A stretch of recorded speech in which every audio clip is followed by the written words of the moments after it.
പത്തനംതിട്ടയിൽ നിന്ന് ഒരു അപകട വാർത്തയിലേക്കാണ് ഇനി പോകുന്നത്. പത്തനംതിട്ട അടൂർ പന്തളം ജംഗ്ഷനിലാണ് സംഭവം.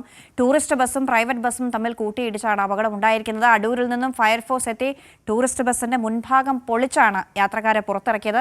ടൂറിസ്റ്റ് ബസ്സിൽ ഉള്ള യാത്രക്കാർക്ക് സാരമായ പരിക്കേറ്റിട്ടുണ്ട്. സുജു ടി ബാബു വിവരങ്ങൾ നൽകാനുണ്ട്. സുജു, എന്താണ് സംഭവിച്ചത്? ഈ പരിക്കേറ്റവരുടെ നില എങ്ങനെയാണ്? അവരെയൊക്കെ ആശുപത്രിയിലേക്ക് മാറ്റിയോ? അല്ല, ഇപ്പോൾ എല്ലാവരെയും ആശുപത്രിയിലേക്ക് മാറ്റിയിരിക്കുകയാണ്. ഇന്ന് രാവിലെ 7:00-ക്കാണ് ഈ അപകടമുണ്ടാകുന്നത്. നമുക്കറിയാം, സാധാരണഗതിയിൽ ഈ ജംഗ്ഷനുകളിൽ രാവിലെ 7:30 ട്രാഫിക് സിഗ്നൽ പ്രവർത്തിക്കാറില്ല. അതുപോലെ തന്നെ പന്തളത്ത് ഈ ട്രാഫിക് ജംഗ്ഷനിലാണ് ഈ അപകടമുണ്ടാകുന്നത്. പന്തളം പ്രൈവറ്റ് ബസ് സ്റ്റാൻഡിൽ സ്വകാര്യ ബസ്സും അതുപോലെ ആറ്റിങ്ങിലേക്ക് പോയ ഊട്ടിയിൽ നിന്ന് വിനോദയാത്ര കഴിഞ്ഞ് ആറ്റിങ്ങിലേക്ക് മടങ്ങുന്ന സംഘവും തമ്മിലാണ് സംഘം സഞ്ചരിച്ച വിനോദയാത്ര ബസ്സും തമ്മിലാണ് കൂട്ടിയിടിക്കുന്നത്. ഈ വിനോദയാത്ര ബസ്സിൽ 49 ആളുകൾ ഉണ്ടായിരുന്നുമാണ് മനസ്സിലാക്കാൻ സാധിക്കുന്നത്.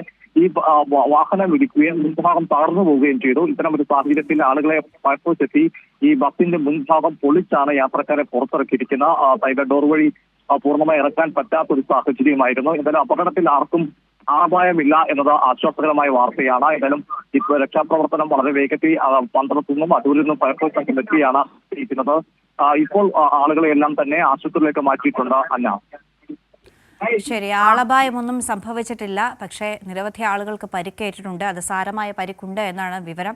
അടൂർ പന്തളം ജംഗ്ഷനിലാണ് സംഭവം ഉണ്ടായിരിക്കുന്നത്. ടൂറിസ്റ്റ് ബസ്സും പ്രൈവറ്റ് ബസ്സും കൂട്ടിയിടിച്ച് അപകടമുണ്ടായി എന്നതാണ്. ഫയർഫോഴ്സ് എത്തി ടൂറിസ്റ്റ് ബസ്സിന്റെ മുൻഭാഗം പൊളിച്ചു മാറ്റിയാണ് അതിനുള്ളിലുണ്ടായിരുന്ന യാത്രക്കാരെ പുറത്തിറക്കിയത്. ഏതാണ്ട് 50-നടുത്ത് യാത്രക്കാർ ഉണ്ടായിരുന്ന ബസ്സാണ്. ആളപായമില്ല എന്നതാണ് സമാധാനപരമായ പറയാനുള്ള വാർത്ത.